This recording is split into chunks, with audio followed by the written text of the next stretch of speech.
That's Gray Street, Dave Matthews.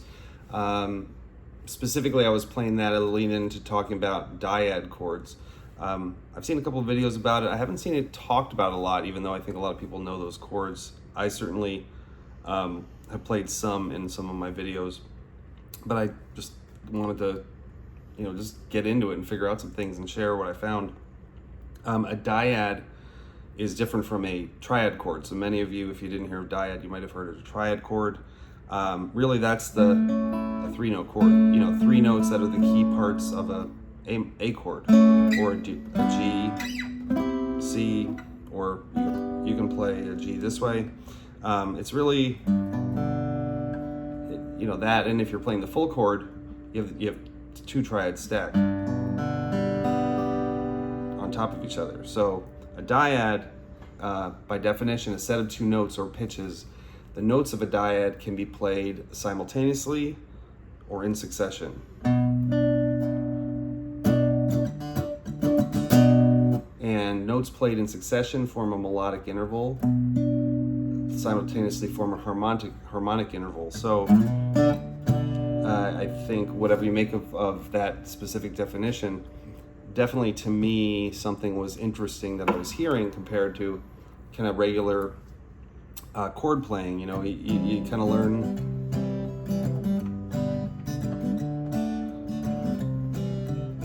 and it sounds pleasing, middle of the road, major chords. It's all very folk or poppy, and there was something in the middle of like jazzy chords, or like the Jimi Hendrix chords, that this was just, really two notes standing out. Sometimes you can let some other things ring out, but you really want to avoid the bottom two strings. So it does take some picking control, and sometimes it does take kind of muting with the hand, because since you're taking, so essentially, this chord here is a B minor, and I'm taking specific notes out, and I'm leaving those two dyad notes in there, and you can hear A minor. It makes it sound a little bit different to the ear. So to me, when you play for 30 some years, you go through these waves of, even if you're just listening, you go through waves of, interest and practice and intensity, and then it kind of dulls down. And in the case of Dave Matthews, I started hearing him play this stuff, and I was just like, it just got me reinterested, and certainly interested to go pick up the guitar and figure out what the heck he was doing. And that really prolonged a long stretch of really working hard on both figuring it out and memorizing it, but also like making it sound good. So the key with this is, because you're not really strumming in the same way with some of these chords, you're going to get some interesting outcomes from a syncopation. It's always, again, if this is the B minor, you're only on the 7th fret, on the G string, and the E string at the top, so 1 and 4, and then the other two are in the middle. And so you're really just concentrating on this, but you're essentially holding your hand steady in the same, you're not twisting it or moving up and down the fretboard, you're just moving laterally. So it offers a fluidity that is present. If you take Lie in Our Graves, for instance, the bridge, or the kind of middle of Lie in Our Graves,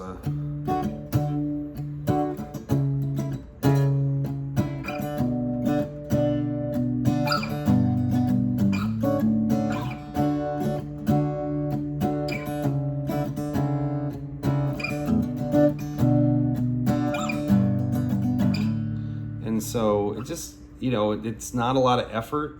It's just little nuances that you do want to get right to make it sound as interesting as Dave does. And then if you take a song like Gray Street, because there because he's just kind of going back and forth, it does move pretty fast. So there are little micro changes you want to get right, but that allows him, I think, to do that.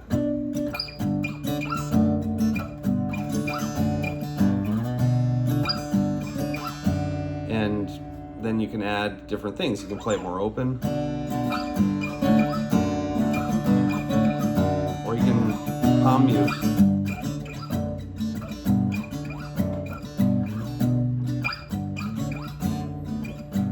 And both have that interesting harmonic resonance that is sort of comes from this dyad type of chord.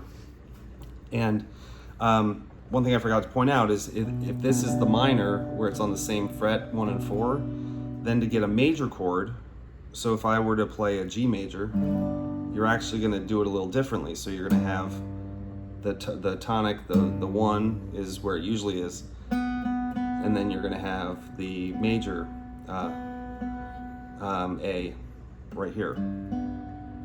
So then you can also add, same way a G is like this, you can fit this in and it'll add a little depth to it. You don't have to do it, but you might have to end up muting with your finger. So I end up often, so if I'm like here on a D, again, same as a D, this works. Then to minor,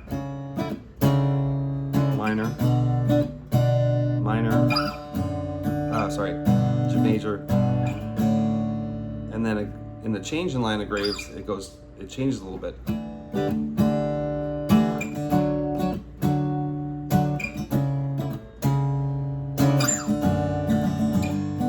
Back to major. So again, if you can kind of figure out those little changes, you can move pretty quickly and then really concentrate on jazzing up your right hand. Because it's not really, you don't want to be really strummy, you want to syncopate, and that's why I think Dave made it really interesting sounding. And again, I'll show you some variations and some people like me who were influenced and who took that and kind of probably played around with it, if like John Mayer and others. But definitely, like two-step is a good example of where he really played around with syncopation. So he starts on a D minor, but he goes.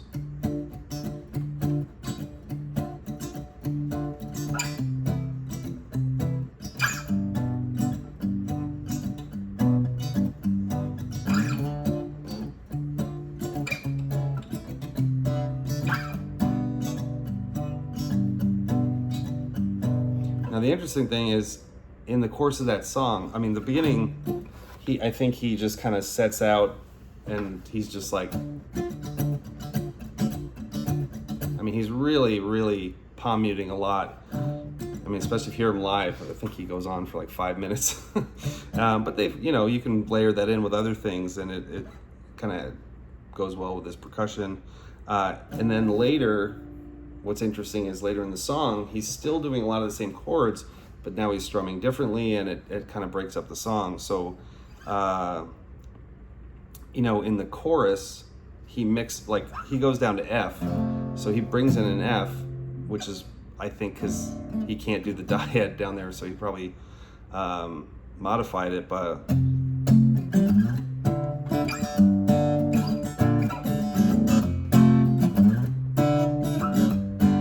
sorry.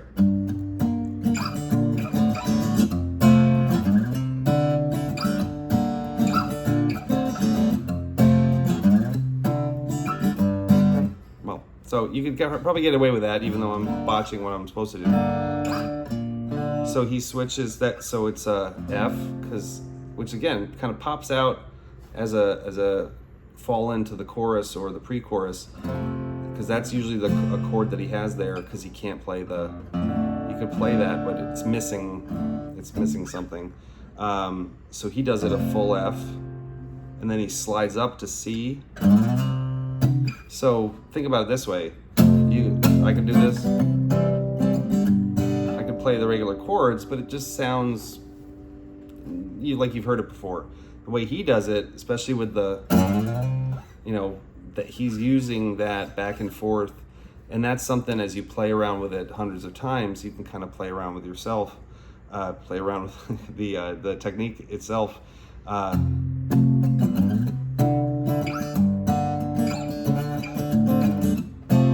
So you can slide different notes, you can kind of hammer on, you can even, like when I do, the C, you can add this or not. And like when I do D, I do the same thing. And you can even add, like on the D minor, you can get away with adding this sometimes. I mean, there's all different things you can try so that you're kind of getting away from this whole point of me saying dyads, but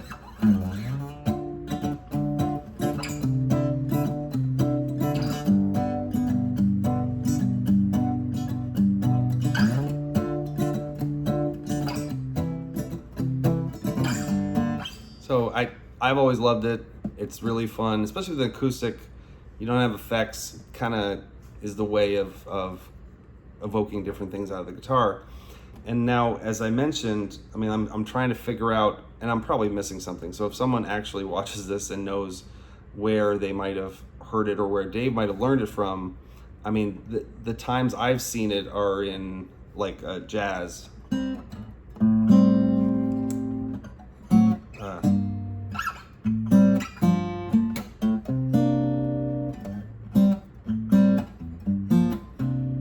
So some people will use like A minor. This is a very popular, it's not even a dyad still, because you're still using some other parts instead of playing A minor like this. But he might have been playing around with it and heard, Borelli Legren or someone playing a standard like Sonny, and gotten it from there. And then obviously you fast forward to people who are influenced like Dave, you'll start noticing it in a couple places. So like, Daughters by John Mayer, he modifies it a little bit.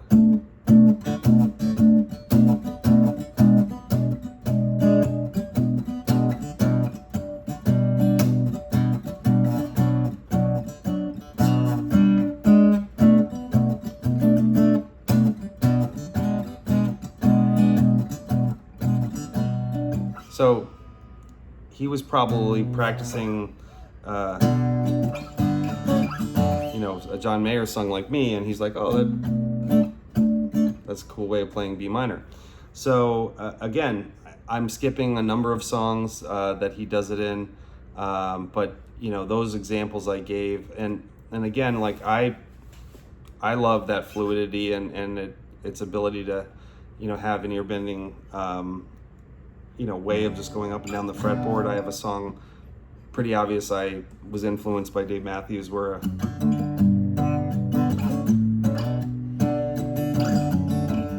just go up and down.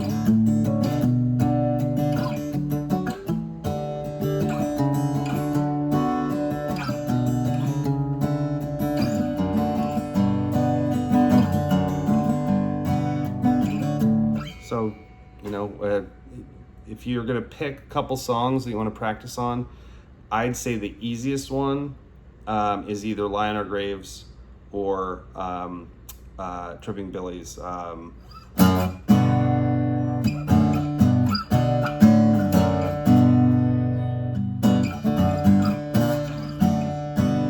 then the chorus is that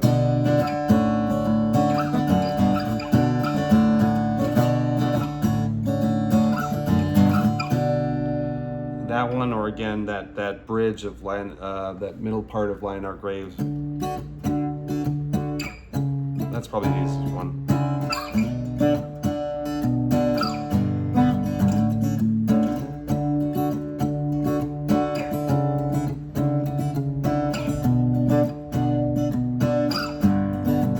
And then he changes, and I think now they're doing like 15-minute solos with famous people. You can just do this for days.